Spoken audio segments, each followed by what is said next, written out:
named reality. And then it negotiates for you. And that's what's going to happen to us. While Americans refuse to alter their lifestyles, geopolitical reality is taking shape.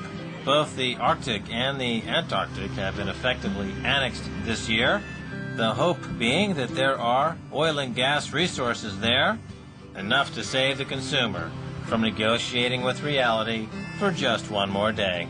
This is a matter of people. This is a matter of us. And I think there's no way to think about the problem that gives you an optimistic picture of what will happen. It all looks pretty bad, and people don't like to think about terrible things until they hit. You have a message that's starkly real, yeah. That we're running out of oil in a world that runs on oil. This is a very stark message.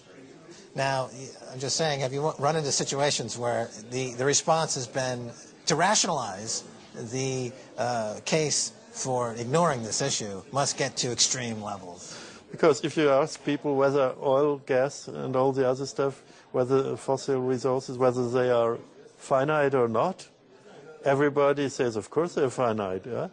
But at the same time, they believe this finiteness has nothing to do with their lives.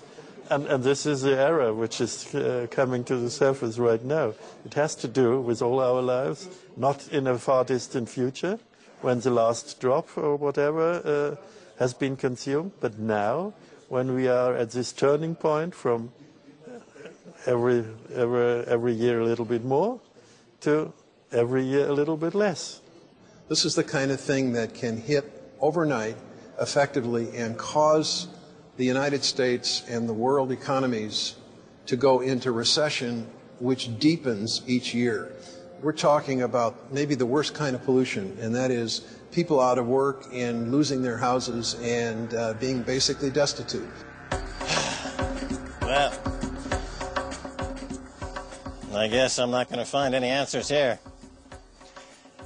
It looks like the world is going to be using up more oil than it can possibly find, and this idea of peak oil is true.